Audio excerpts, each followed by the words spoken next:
coming in next. Going live.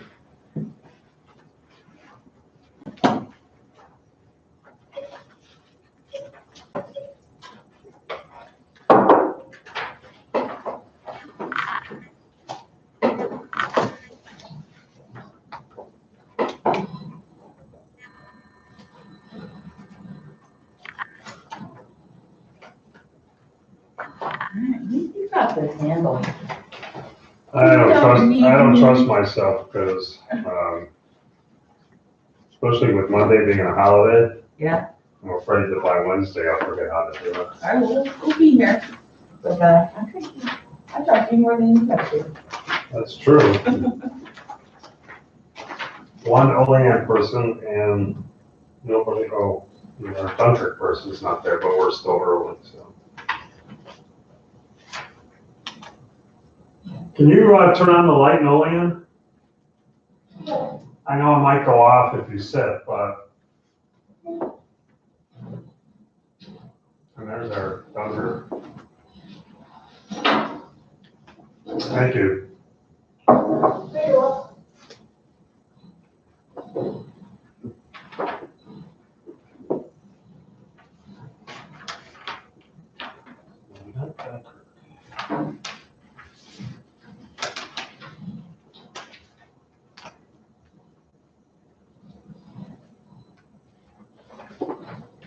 Hey, Olean, do you know if your compatriot will be joining us? I have no idea. And I apologize, are you Carolyn or Tanisha? Tanisha. Okay, thank you. You don't know Carolyn very well, or? I do. We graduated together. We just don't really talk. Oh. Where did you graduate from? Halloween. Oh, okay. And I got all 5 from Jamestown. Well, we got time yet. I'm ahead of myself.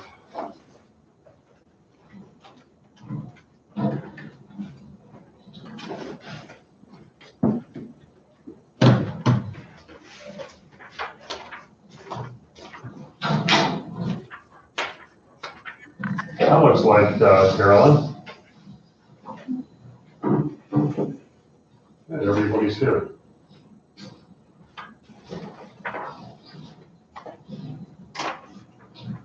We still got a couple of minutes, so I'm just going to adjust the pad to make sure it's not really visible. Can we see the pad on both campuses, or all 3, I should say? Yes. We're okay in Dunkirk too? Yeah. Okay, so.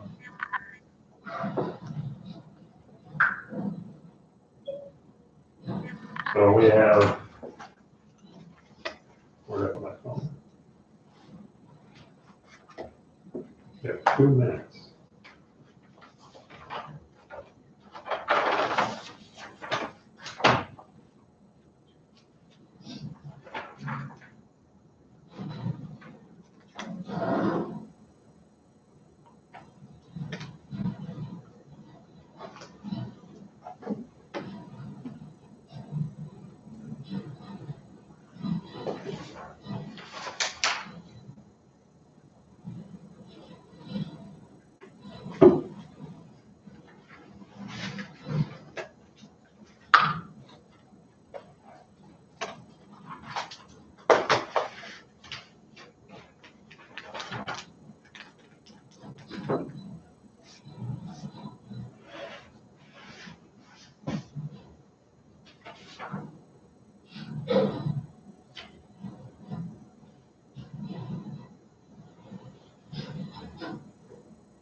Okay, so.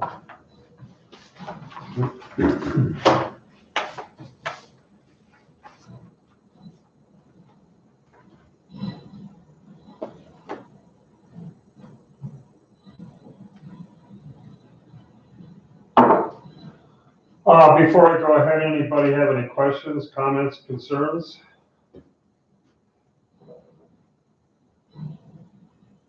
Everybody's okay? Other than in Jamestown, it's freezing in here. So Monday is obviously a holiday, so you might want to take advantage of it to do some of the reading. What I'm going to do today is just topic. I may start talking about some of the more important things that the article talks about. So with that, everybody's all set? Excuse me.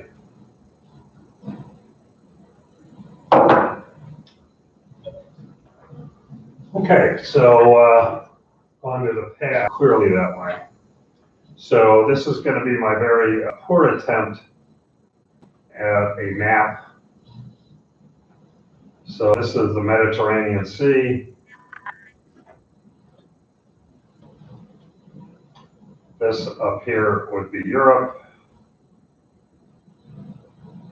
Down here would be Africa.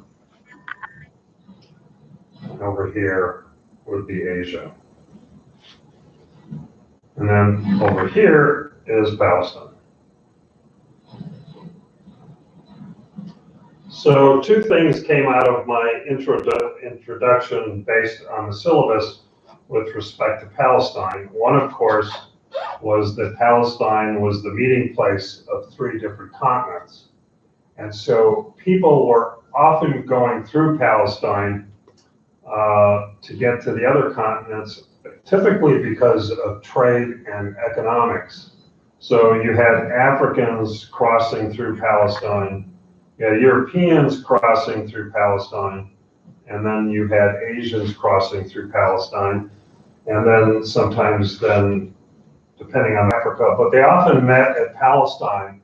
And so Palestine became a place where peoples from three different continents met, and then they traded, and Palestinian identity, however we understand that. You remember I said that Palestinian identity was multi-layered.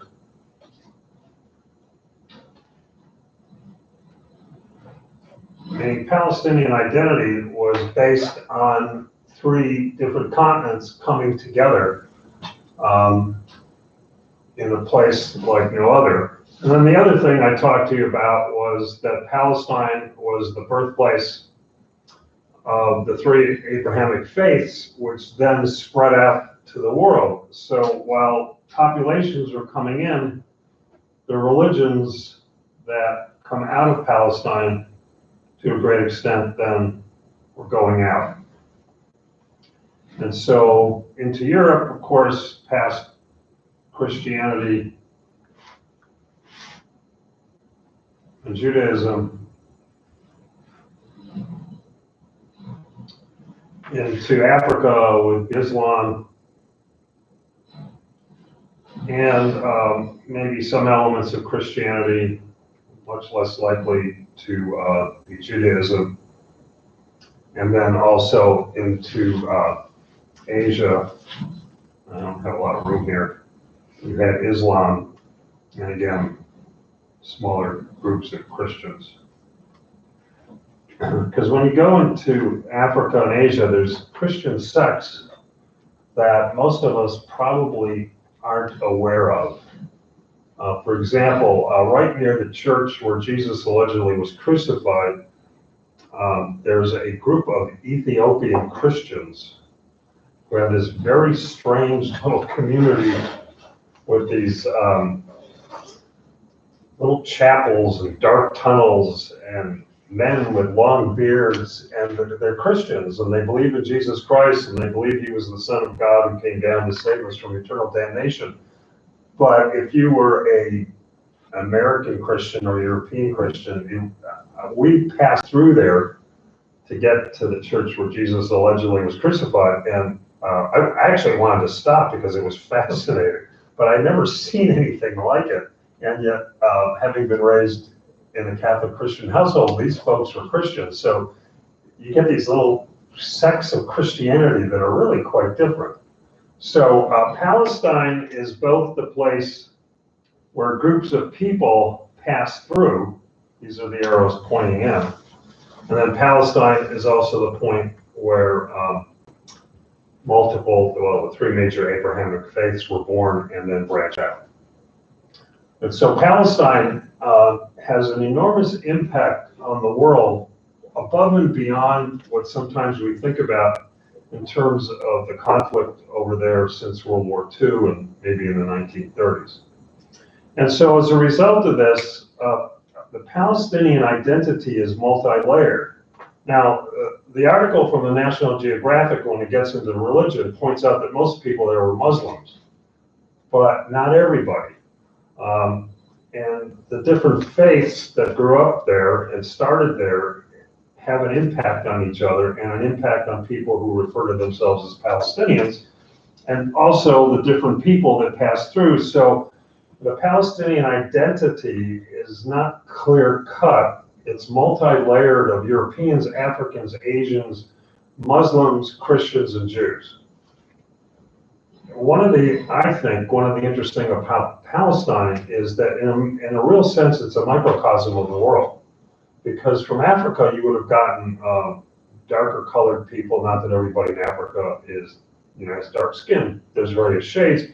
Also from Asia and then from Europe, you would get mostly white, so that you get this really interesting mix that I think represents, like I said, literally a microcosm of the world as we understand it today. Now, the problem with that is it makes it difficult then to establish what is a Palestinian identity, what are the Palestinian people, when it's such a mix. Whereas if you're Jewish and you go to Israel based on Zionism, we know what that means. You either adhere to the Jewish faith or you were born into a family that had the Jewish faith, whether you yourself are secular or not. And to a certain extent, even if you're Jewish, it's kind of a mix too. But the Palestinians are a real mix and represent a little bit of all of us. The other thing I mentioned to you was that, and I'm going to take this up, and you can still ask questions. And I like to do little drawings. The other thing is, I keep talking about the two dueling narratives. The dominant narrative describing that part of the world versus what I would prefer to call the emerging narrative. So the dominant narrative about Israel belonging to the Jews in Judea and Samaria promised to them by God is to a great extent the elitist view put forward by Zionism, the Israeli government, that certainly by the United States and others, and the university view, even if at the university level, it may not be acknowledged to have anything to do with promise from a supernatural being. So that we talk about this one as dominant, but also as being imposed from above. So if you will, this is the top-down version. Now, I think the top-down version sometimes is wrong, but it is the dominant one, and it is one you have to understand because lots of people adhere to this and fully believe in it. And so we certainly can't dismiss it, even if we think parts of it may not be quite accurate. It's real. It's real in the sense that people believe this and people are motivated by this. So the dominant narrative is top-down. The emerging narrative, attempting to describe Palestine and the Palestinian people, is from, if you will, the bottom up. It's the people themselves and their history that is only now starting to be discovered and explained. And the problem is it comes from the stories of the people themselves, which is why I assigned The Last Earth, because that's basically the premise of that book. We'll look at that in a second. And the problem is that it challenges this one.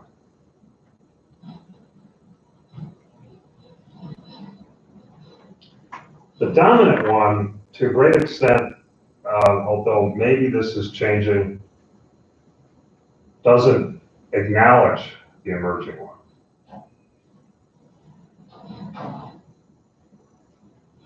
Again, the famous quote from Prime Minister Mayer, "There is no such thing as a Palestinian people." And so I'm not saying everybody in the dominant narrative does this, but I'm saying doesn't acknowledge, but could be even stronger. They're rejecting it.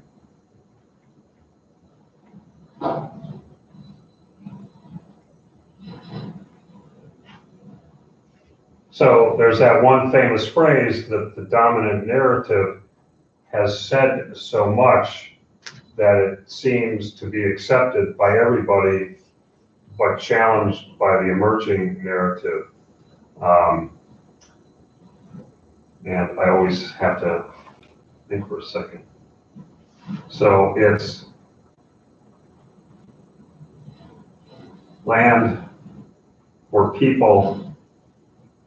Hopefully that's there. Land for people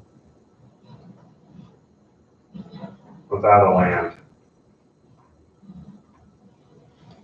And land for people without a land is Palestine for the Jewish people who don't have a land, but were promised that supposedly by God in the Bible. So land for people without a land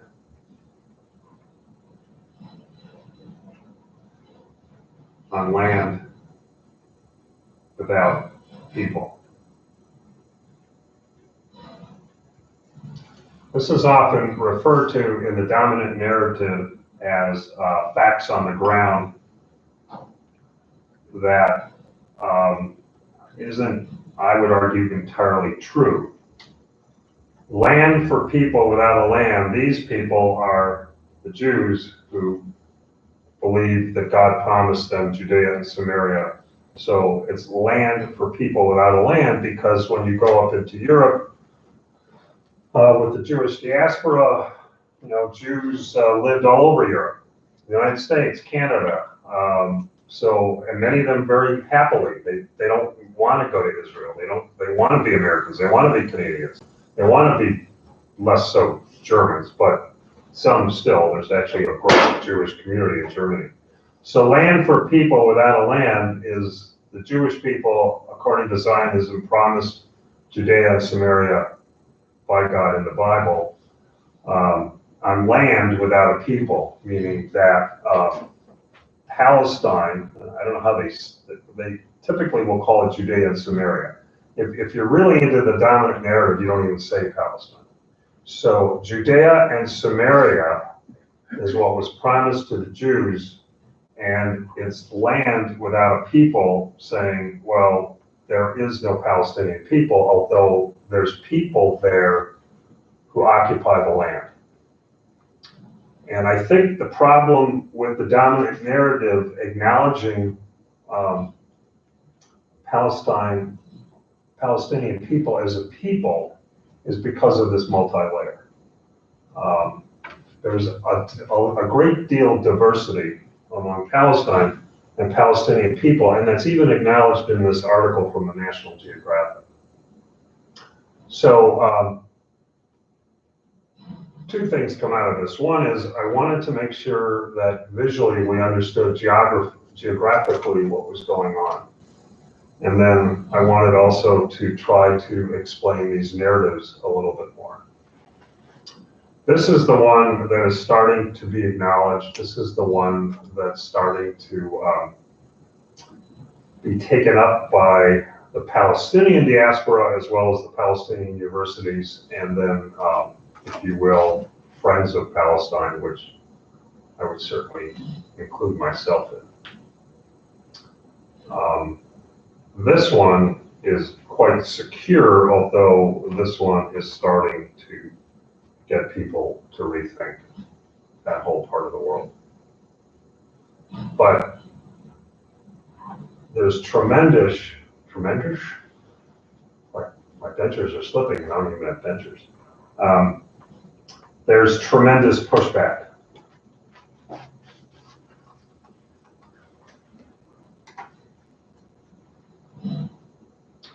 And while the Israeli government has nuclear weapons and a heavily armed Israeli defense force that has been historically particularly effective, with the full backing and acknowledgement of the United States, we send over more military aid to Israel than any other country in the world.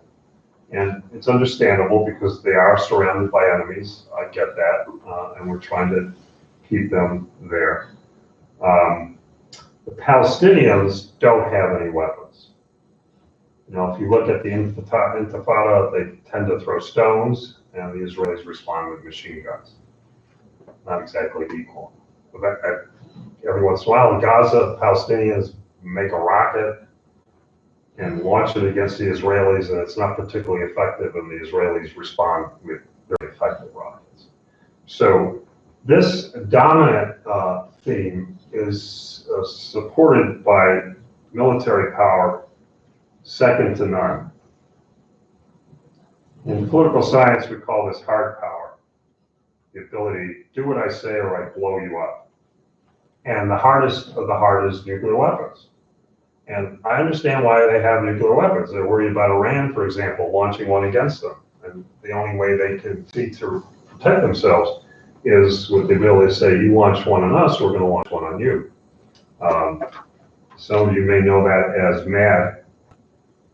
It's called the MAD policy because it would destroy the world, but it means mutual assured destruction. So Israel says to Iran, you know, we're not going to let you get a nuclear weapon. In fact, we may launch one of ours against you when we think you're on the verge of getting one. Or Israel says, if you launch one on us, we're going to launch one on you, and then the world would come to an end. So hence, mutual assured destruction, but I think it's a very appropriate name. It's the MAD policy.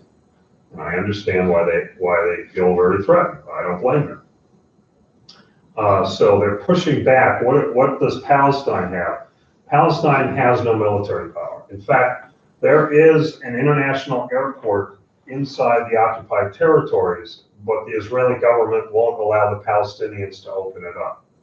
So, as I mentioned to you, when I flew over there, I couldn't fly into Palestine. I had to fly into Tel Aviv in Israel, and then get permission to get into the country and then get over there.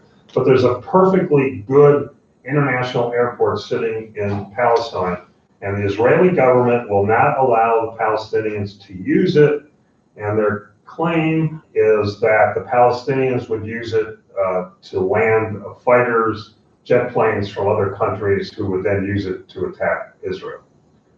Because in the dominant narrative, everything that the Israelis do is always claims of security. So you got a perfectly nice airport, probably built by the European Union. We're not going to let you use it.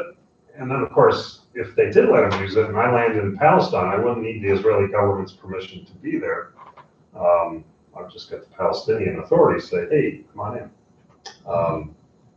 But I had to go through Tel Aviv. And their argument for that is we want to control everybody who comes into this area to make sure that they're not going over to Palestine to overthrow Israeli government. And so I talked to you about how I have to be very careful when I cross into Israel to get into Palestine. So what do the Palestinians have? They have soft power. Soft power is everything other than military power, although they're kind of low on that too. But so how do they develop soft power? It's with this emerging narrative. And so you're getting Palestinians, you're getting even some Israelis who are Jewish, who are sympathetic to the Palestinian cause. because they argue that by putting Palestinian people behind walls in a ghetto sounds a little too much like Nazi Germany before they killed them off, putting Jews into ghettos. That was the first step. Now, I'm sure the Israeli government is not going to, on an industrial scale, kill off Palestinians the way the Nazis did. But if you look at the history of the Third Reich and the Holocaust, the first step was put you into walled communities and take away your property. Well, you know, the Palestinians, that's what's been done to them, and there are lots of Jews, very religious Jews, you know, who are Israelis and Americans, who say, wait a minute, that sounds too much like what was done to us. Why are we turning around and doing it to somebody else? And so the soft power comes from narratives, from telling their story and getting it out. Because that's really all they have. And if you become a proponent, you get pushback. There is something that you might know about, but if you don't, that's why we're here. There's something called BDSM. Anybody have any knowledge of what BDSM refers to? It's not sadomasochism. That's a different course. And it's coming out of the Palestinian side and their friends. Anybody have any idea? Well, the B is boycott. The D is disinvestment. And the S is sanction. And the M is movement. So Friends of Palestine, including here in the United States, Europe, and other places, try to get people to boycott Israeli products, boycott going into Israel proper. You know, don't spend money in their cafes, their hotels. Don't go to their stuff. Just stay away. If you're gonna go, like I did, not that I'm not part of the BDSM movement, in case anybody on the outside world on YouTube public is watching this, which if I get a little paranoid, don't blame me, because academics who are sympathetic to Palestine typically are monitored by somebody that may have links to the Israeli government. In fact, I think after teaching this course, I probably will never be allowed back in Palestine because I'm sympathetic. A disinvestment is trying to get, for example, pension funds and universities not to invest in Israel, to take their money out, sell the stock, whatever they might have. And sanctions says to the government of the United States or other places, impose sanctions whereby maybe imports and exports are restricted, stop selling them weapons. So when you look at boycott, disinvestment, and sanction, boycott is, I'm sorry if this is getting a little crowded, is directed against individuals. So they'll say, if you go to Tel Aviv, go over to Palestine, don't spend your money in Tel Aviv. We don't want to help them. Disinvestment is usually done at corporations, or I should say at pension funds, universities, to get their money out of Israeli corporations. And on major universities, there is typically a BDSM movement. Although if they're at a major university, life can be very difficult. And sanctions is getting the government to not sell weapons to Israel, not to allow exports and imports to come across freely. The BDSM movement tends to have a lot of academics, some of whom are Palestinians, some of whom are Muslims, but some of whom are all kinds of other people. If you are found to be connected to the BDSM movement, you just can't get into Israel. If you're sympathetic to the BDSM movement, which I'm sympathetic, but I have not I have not written my congressman to say to the government, please stop supporting Israel. I have not talked to my pension fund to say, get out of Israel. And in fact, because we were in Haifa, which is in Israel proper, I don't know if I spent money or not, I can't remember. But in Palestine, I would buy the leading Israeli English-speaking newspaper, so I spent money there. But the BDSM movement is the hardest of the soft power. So if nuclear weapons is the hardest of the hard power, the BDSM movement is the hardest of the soft power, and it's international. So you have people in America, Canada, Europe, other countries pushing this agenda. Quite controversial, it can cause all kinds of problems. So for example, if somebody comes over from Israel, an academic, to give a speech at a major university, the BDSM movement, despite the First Amendment, would try to stop that. I don't think that's right. I think I'm a First Amendment purist, people should be able to speak. But the BDSM movement would try to stop that. So the BDSM movement is the hardest of the soft power. The general soft power is what I'm doing with you right now. If you ask me, am I sympathetic to the Palestinian cause, my answer is absolutely, in the interest of full disclosure. But I do not ever ignore the horrors of the Holocaust. That's at times almost unimaginable. And I don't know, has anyone been to Europe, to any of the death camps? Or to the Holocaust Museum in Washington or other places? The Washington one? Yeah, you know what, I actually have never gone there. It's very large, and you need more than a day to get through it. It's quite, for what it is, disturbing but interesting to learn about it. You know, it's fascinating in a very, horrible way, because my problem with the Holocaust always is, how could people have done this? I can't wrap my head around it. And I haven't gone to any of the Holocaust museums because I'm afraid I would get so upset. A few years ago, I went to the Civil Rights Museum in Jackson, Mississippi. And I know that history, and the museum is extremely well done, but it talks about what white Mississippians, not all whites, but what many whites in the government did to black people down there. You know, they led in lynchings. And the story is so horrific. It's well done, but when I got done, I had to take a walk for like 2 or 3 hours to calm down. I just got so upset. I wanted to go up to every black person and apologize, which is just plain crazy, because I didn't do it, but that's why I'm afraid of the Holocaust museums. I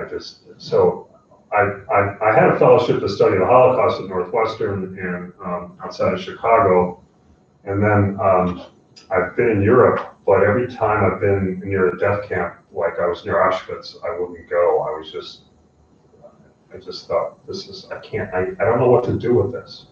So there's a transit camp in Theresienstadt, which is in the Czech Republic, which is where Jews were sent and put into groups and then sent off to the death camps.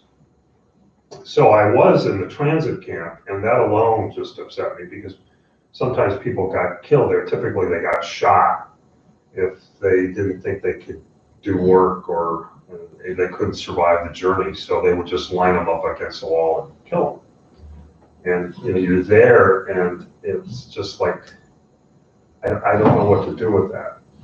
And Theresienstadt in the Czech Republic was also the model village that the Red Cross, if it went over to see how the Third Reich was treating Jews, they would take them to Theresienstadt village, where people were allowed to live there when the Red Cross was there. And it was a nice little village with schools and apartments, very lovely.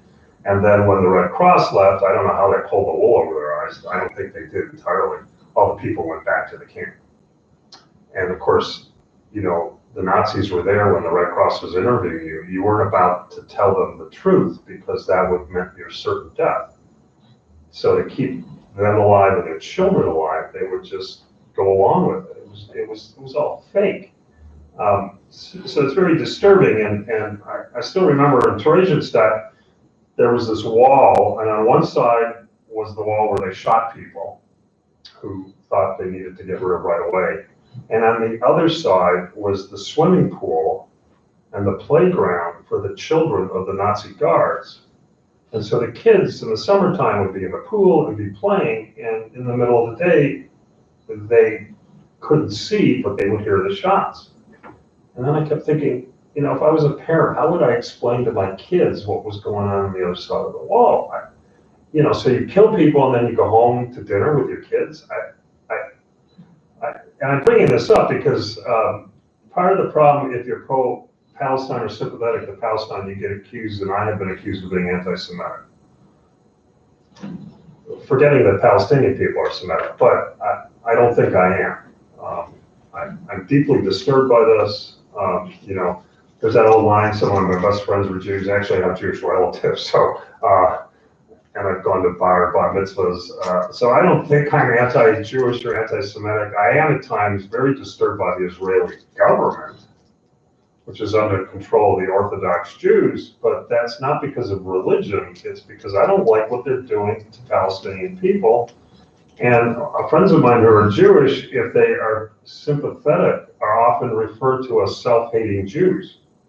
So a very good friend of mine in town, a lovely lady in her early 90s, as a child, she escaped with her family from the Nazis in Danzig or Gdansk, Poland, because one's German, one's Polish. And so she still remembers the swastikas as a kid, and the fact that she had to get out of there or they were going to die. And so, you know, today when she sees neo-Nazi protests just on TV or anybody being sympathetic, it sends a chill up and down her spine. Now, she was lucky, she got out of there. You know, nobody, you could be pro-Palestine without being anti-Jewish. And I distinguish the Israeli government from the Jewish people. It's just like in America, you know, if you don't like Donald Trump, who's been impeached and the trial starts next week, what if you think, well, I'm glad he was impeached, I think he should be convicted and removed. Does that mean you're not a good American? I don't think so. I mean, you could be anti-Trump and pro-America, just like you can be pro-Trump and pro-America. But right away with these, there's such a strong dividing line. That's why that one book is an attempt to try to bring the two sides together. But in the West Bank, the Israelis built walls to keep the Palestinians separate from the Jews. And Donald Trump still goes on and on about his Mexican wall, which one of the reasons disturbs me because all I can think of is the Palestinian wall. I think what has happened is that they've created a psychic and intellectual wall that's keeping the two sides from talking with each other. And that kind of wall is more powerful than any kind of physical wall. When I was in Palestine, the physical wall, there's often cafes and outside bars, and of course I was there in the summertime, right by the wall. And there's one very famous part of the wall where you can rent a ladder and paint, and you can draw on the wall to cover it up. And so the Palestinians themselves have covered it up. If you go to Bethlehem, the Israeli government has camouflaged the wall because they don't want the Christian tourists going to see where Jesus was allegedly born to confront that wall. So they have it, but the Israelis don't want you to know about it, so they cover it up. And the Palestinians have it, but they're tired of looking at it, so they decorate it as a way of saying to the Israelis, well, yeah, you put this wall up, but look at what we're doing. So, like one of the things that we try to finally end up what we're doing here is how do we get past that? How do you get past this psychic wall? When I went to Palestine, right from there, because I graded advanced placement tests in Utah, I had to fly right from Tel Aviv to Salt Lake, which is no small trip. And when I got to Salt Lake, a bunch of us had to introduce ourselves, and I said, well, I just got back from Palestine. And there was another AP reader there who took great exception to that. He came up to me afterwards. He says, "You mean you were in Israel?" I said, "No, I was in Palestine. I had to go through Israel to go to Palestine." He said, "No, you were in Israel." I said, "No, I was in Palestine. I went through Israel." And then he finally dropped it. And my car, which is out in the parking lot, my old Jeep, has a bumper sticker. It says, "End Israeli apartheid." Now, does anybody know anything about the word apartheid? What language is that? And where does it come from? And which, yes, Does it come from Africa? yeah, which country specifically? I'm not sure about that one. Comes from South Africa. And what does the apartheid policy mean? Which no longer exists in South Africa.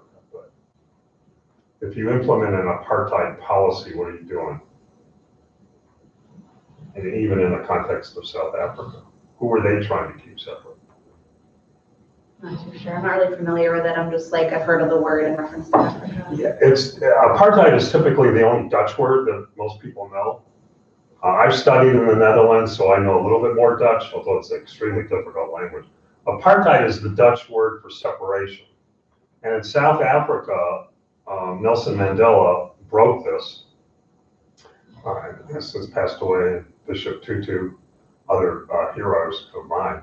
The South African government, because at one point it was settled by the Dutch, just like this area was settled by the Dutch.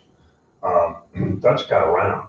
But under apartheid, the South African government, it was the official rule of the South African government that white people had to be separated from black people who had to be separated from brown people. So it was the forced separation of peoples based on skin color, with the understanding that white people were superior, brown people were just a step below, and blacks were even further down.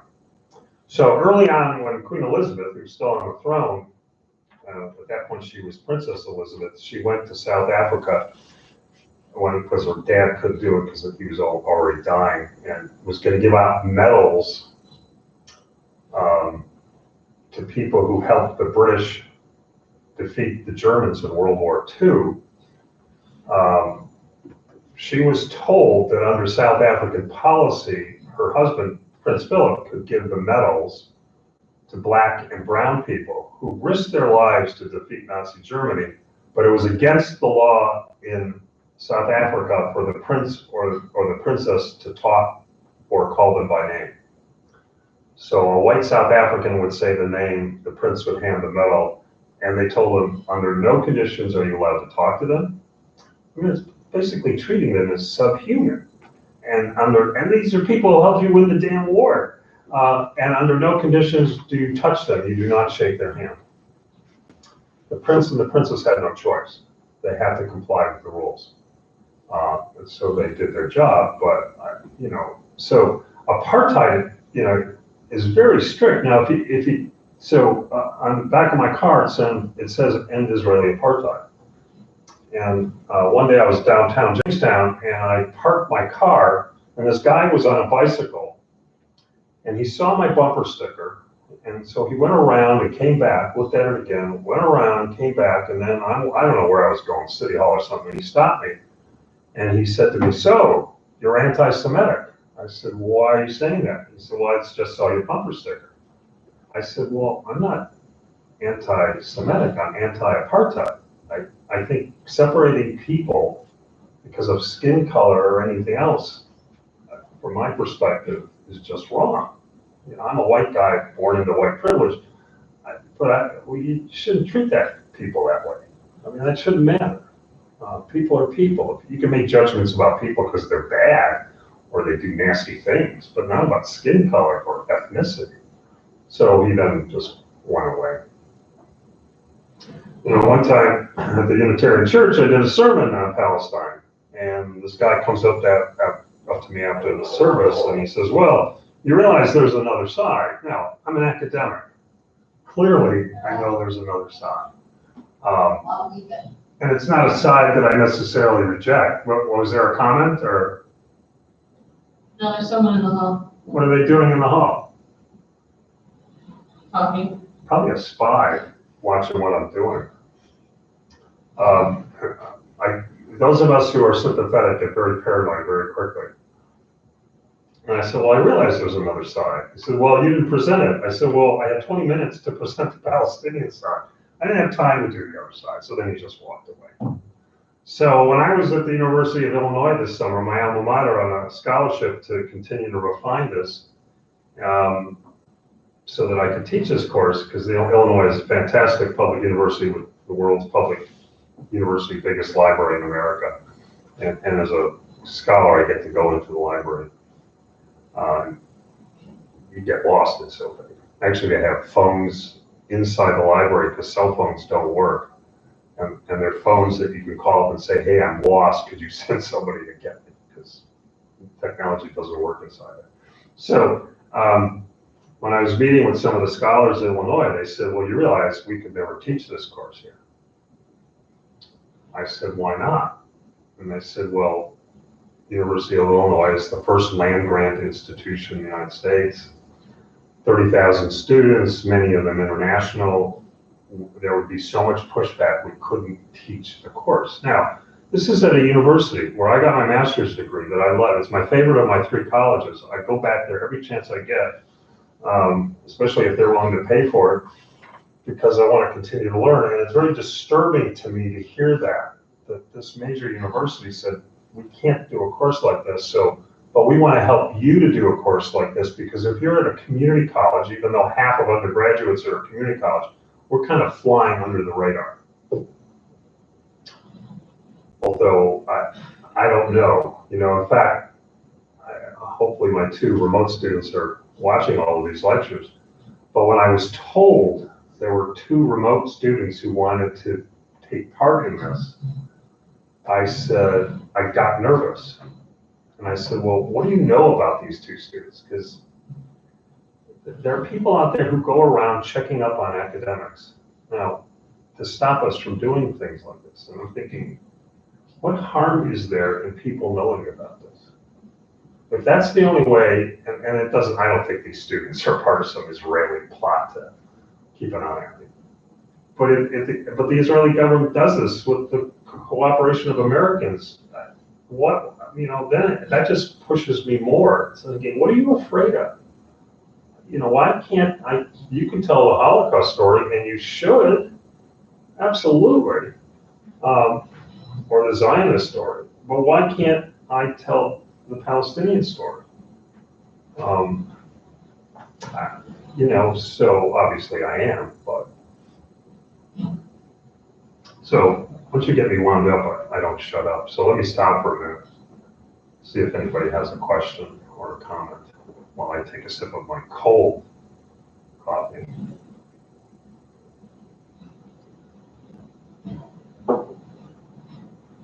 Everybody thinks they're okay, and feel free to disagree with me, to challenge me.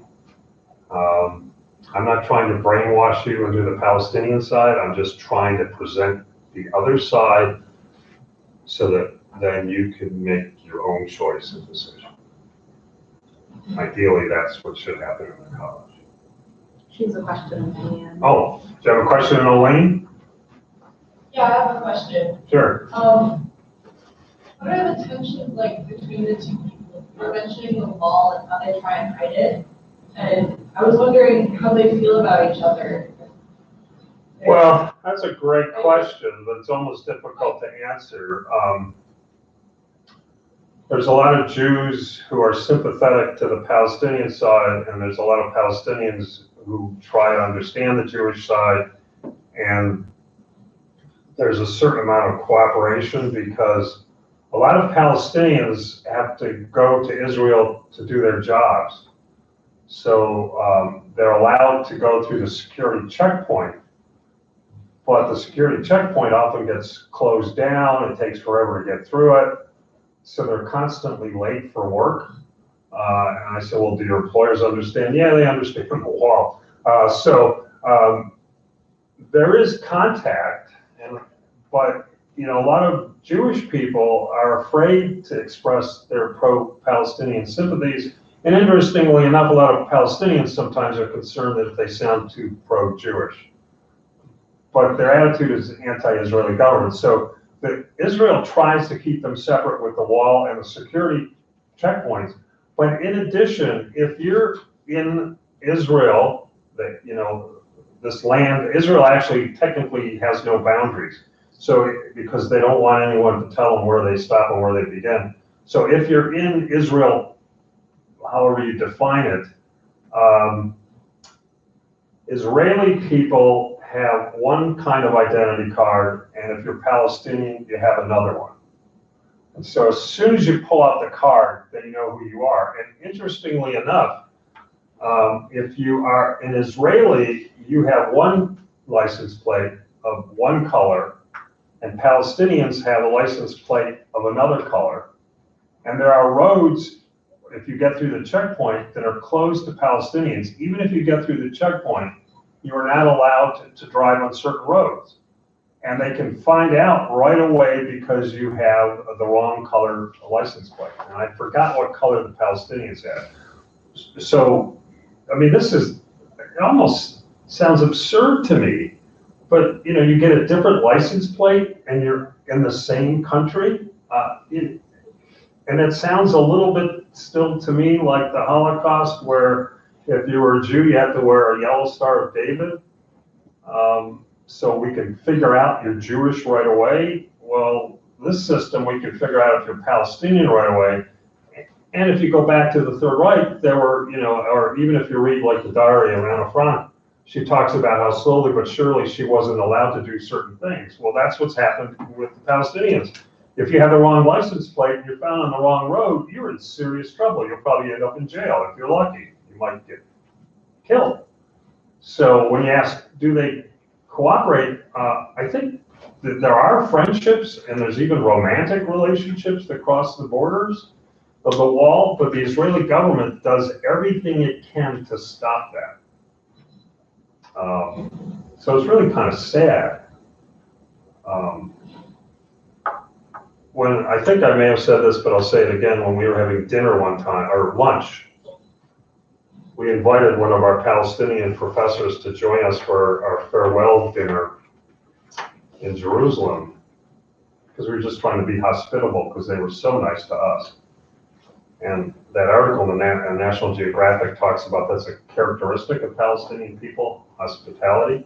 It's required in the Muslim religion. It's one of the pillars.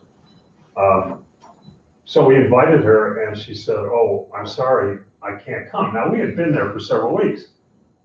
And we said, "Well, why can't you come?" And she said, "Well, I'm Palestinian. That's on the other side of the wall." And we all felt like schmucks. Here's this highly educated woman with a PhD that had been so nice to us, and we wanted to return that, invite her to the dinner. And it never even occurred to us, we felt like a couple of idiots, well, group of idiots. "I'm sorry, I can't come. The Israeli government won't let me come over there." So I think sometimes the peoples are trying to get along. But the Israeli government doesn't want that to happen. I mean, separate license plates, separate ID papers, checkpoints, walls. Now I'm going to be all upset. Somebody tell me how to calm down. So I think I may have answered your question, or at least I hope I did. There's an attempt, actually there was a movie that just came out, I saw it when I was in Philadelphia, about a Palestinian guy who has an illicit relationship with a married Jewish woman. And when the Jewish woman tells her friend about what was going on, the Jewish friend wasn't upset that she was cheating on her husband. She was upset because she was cheating on her husband with a Palestinian. Yeah, go ahead and get knocked up by this guy, I don't care, but the problem was he was Palestinian. And fantastic movie, I wish I could remember the title. But so, well, enjoy the holiday, and we'll return on Swell Wednesday. If you get a chance, keep doing the reading. Please bring any questions you have. Swell, as the French would say. I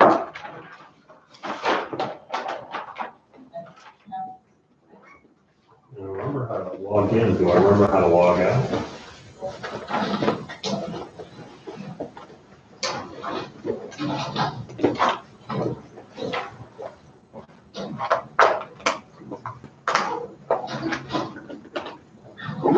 and scroll